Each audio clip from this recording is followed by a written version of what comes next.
တိုင်းမပေးချင်ဘူးလက်ကားဈေးနဲ့ဝစ်ချင်ပါတယ်ဆိုတဲ့အမတွေအတွက်နှစ်ထည့်ယူတာနဲ့လက်ကားဈေးလေးလာပါပြီဒါလေးကတော့ highlight brand ပါ highlight brand ကိုမမတို့ကတစ်ထည့်ဖို့ပဲပေးလက်ကားဈေးဖြစ်တဲ့အတွက်ဈေးသက်သာမယ်ပေါ့နော်အမတို့တစ်ထည့်ဖို့ပေးပြီးတော့နှစ်ထည့်ရမှာပါနော်အဲဘယ်လိုလေးလဲဆိုတော့ဘာဖြစ်ရှင်းပြမယ်သူ့ရဲ့ပစ္စည်းလေးကိုအရင်ရှင်းပြမယ်ဒီကောင်လေးကကြတော့ညီမလေးတို့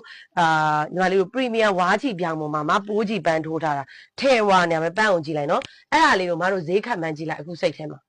အနည်းဆုံး2000ကျော်ပဲနော်2000ခွဲနဲ့3000ကြားမှာရှိမယ်နော်2000ကျော်တော့2000ကို1000လောက်စွန်းတာမျိုးမဟုတ်ဘူး2000ခွဲနဲ့3000ကြားရှိမယ်ဒီလိုလက်တွေကအစဒီလိုပန်းတိုးအပြည့်အဲ့ဒါကိုမှကြည့်မဖြစ်လို့နော်အမြင့်လိုင်းကိုမှဒီလိုခါဆိုလဲလို့ရှည်ရှည်လေးသွားပေးထားတယ်ကတင်လေးပြည့်တယ်လို့ပြောရမယ်ကွာသူဘာလို့ဆိုတော့ကတင်လေးလည်းဖွင့်တယ်ရင်ဆိုင်က40 40နဲ့44 46ဆိုပြီးတော့လာတယ်အမားတို့ဒီမှာစိုက်ရွေးလို့ရတယ်ကာလာတော့မရွေးနဲ့အခုပြမယ်ကာလာအခုပြတဲ့ကာလာတွေက2ရောင်ရန်တန်ရမယ်တစ်ထည့်ကို12000ပဲပေးနှစ်ထည့်ကို2400ပဲကြမယ်ရင်ဆိုင်က44နဲ့44 46ထိ12000ပဲနောက် over ကတော့50တပုံပါပဲ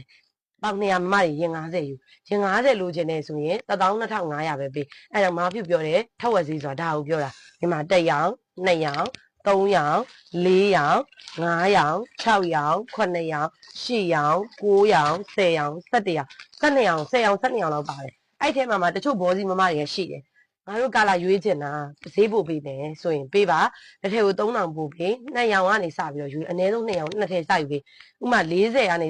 ကြိုက်တဲ့ site ကိုယူပေါ့နော်တစ် site ကိုနှစ်ထည့်ကနေစပြီးတော့ကာလာရွေးလို့ရတယ်အဲ့တော့ကာလာရွေးရင်ဈေးကြီးသွားမှာပေါ့မာကြီးတို့တွက်ကြည့်လိုက်အောင်လေကာလာရွေးရင်တော့1000ခွဲပဲရှိသေးတယ်ဘယ်လိုလို့မာကြီးတို့ဈေးကြီးမှာတော့လို့နော်အဲ့တော့ကဲအဲ့တော့လက်တွက်လေးယူမယ်နော်40ကနေ46ထိ12000ရင်50က12500ရင်48မပါပါဘူး